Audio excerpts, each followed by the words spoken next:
Juan Kapitulo 6, versikulo 35. Si Jesus miingon kanila, "Ako mao ang pan nga naghatag sa kinabuhi. Ang muari kanako dili nagayod gutomon, ug ang mutuo kanako dili nagayod uhawon." Ang mga puno Pan sa kinabuhi. maglikon unta sa mong pagtuo ug gagaka kami sa pagtuman sa imong mahal nga kasuguan.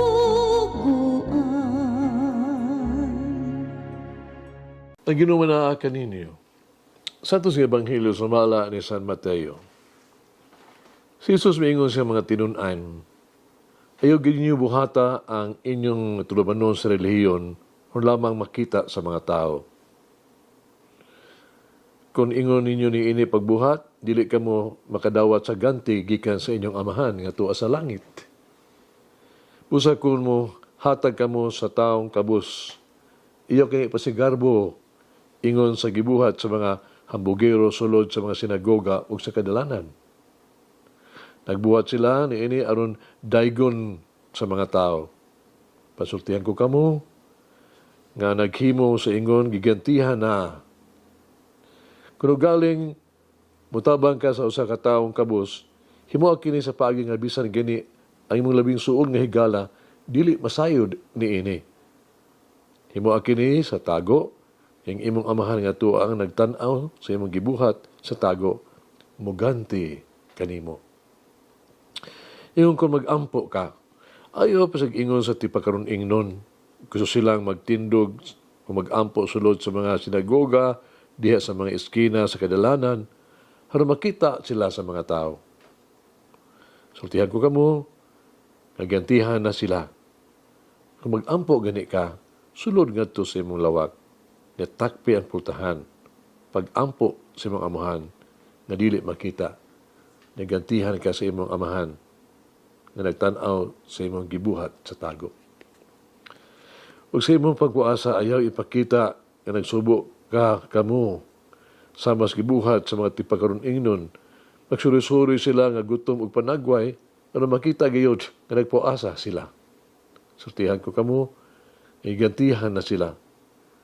Kung magpuasa ka, pahilamos panudlay aron walay bihabalo nga nagpuasa ka, kawas sa imong amahan nga dili makita ug gantihan ka sa imong amahan nga nagtan-aw sa imong gibuhat sa tago. Ang Ebanghelyo sa Ginoo. Pasalamati ang Ginoo kay siya maayo, ang iyang gugma mulungtad hangtod sa kahangturan. Pasalamati ang Diyos sa tanang mga Diyos, ang iyang gugma malungtaron. Pasalamati ang Ginoo sa mga Ginoo, ang iyang gugma malungtaron.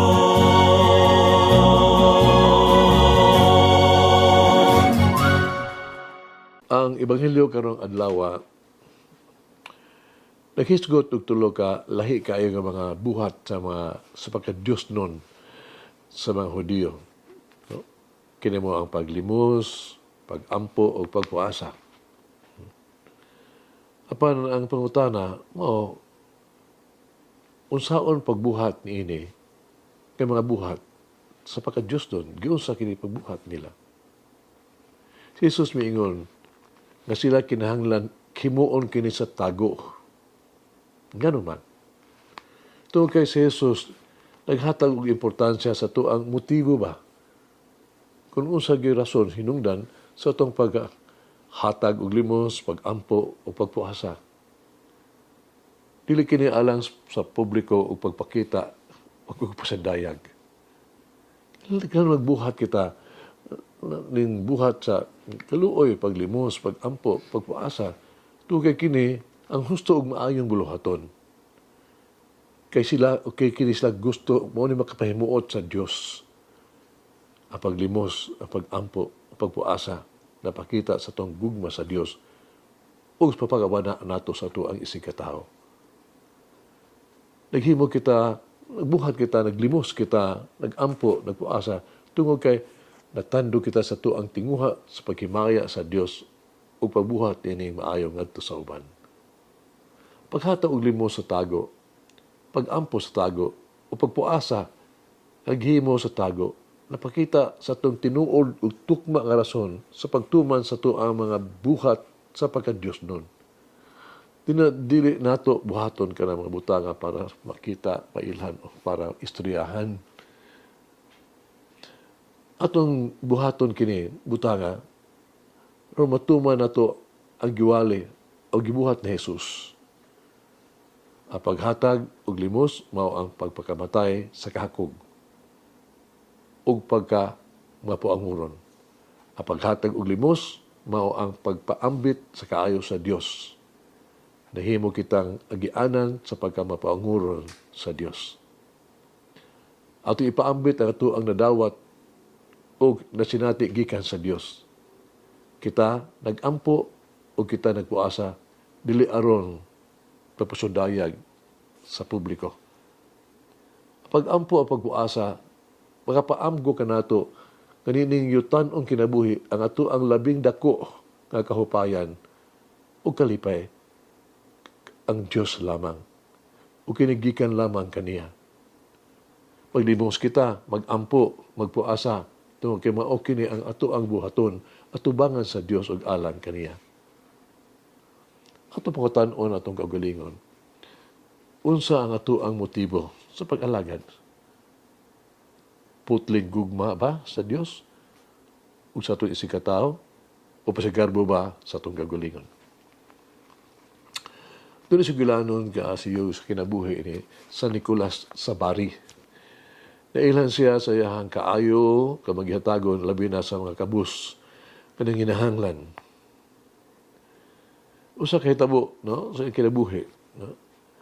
Nagsugyot nga siya sa tulog ka gabi, no, sa tulog gabi, sikito siyang naghatag, naglabay og bag sa bulawan ba, sa bukas nga sa bintana sa usa ka balay, sa usa ka kabus nga tao.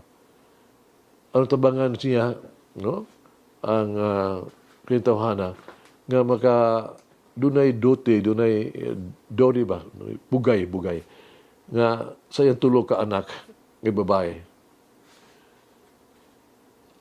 Kung wala ang kinahanglan ang dote, no, ang bugay, kung wala kini nila niya ang mahitabo ang iyang mga anak nga babae mapugos in taon nga dili makaminyo o mahimo lang gitawag to ga prostitute. Kini sulong buhat sa pagka may maambitanon nakaangkon kang si Nicolas de Bari nga titulo nga tigdala sa mga gasa. Hilagway siya nga nagkupot sa iyang wala nga kamot ug tulo ka sako nga bulawan ug sa ulahi sa wala gilagway siya nga mansanas ug bulawan ug mga bulang sulod sa sako. Kapasidunggan sa mga Kristiyanos ang iyang panumduman pinaagis pagpabilin, no, sa ilang mga regalo nga sorpresa sa mga medyas sa ilang mga anak labitayon ba magabi sa dili pa ang anibersaryo sa kapistahan ni San Nicolas. Kini nga tradisyon nagpadayon gihapon sa Europa, labi na sa Austria. Diin ang buutan nga bata pung nila good children gantihan og mga gitawag sweets candy, no? Samtang katong mga badlungon, no? Dili tagaan gyud o gani kastiguhon pa. Tagaan lag uling. O kining batasan naghimo o nag-ila ni San Nicolas ingon og Santa Claus sa Pasko. Dugang pa si San Nicolas giila usab siya patron sa mga bata. Mag-ampo kita. Mahang turong amahan ang amo ang walay katapusan nga maluluyon nga Dios. Tuguti ako na makita kanunay o mga oportunidad diin ako makaalagad kanimo sa paghigugma kanimo ug sa pagsunod kanimo. Tuguti ako kanunay nga adunay higayon nga ipaambit ang imong kaayo, imong mga grasya ug mga regalo sa uban. Tuguti ako nga kanunay kadunay kaisog sa paghatag ug limos ug pagpuasa. Amen. Mama Mary, for my heart in sincerity and truth. Malangyan Diyos magagahom sa tanan, Amahan, Anak, Espiritu Santo. Amen.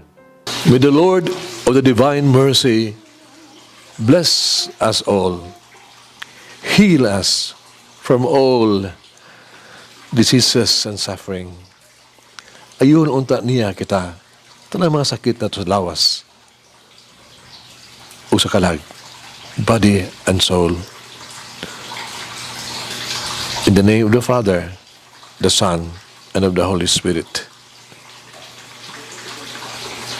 Jesus, I trust in you. Amen.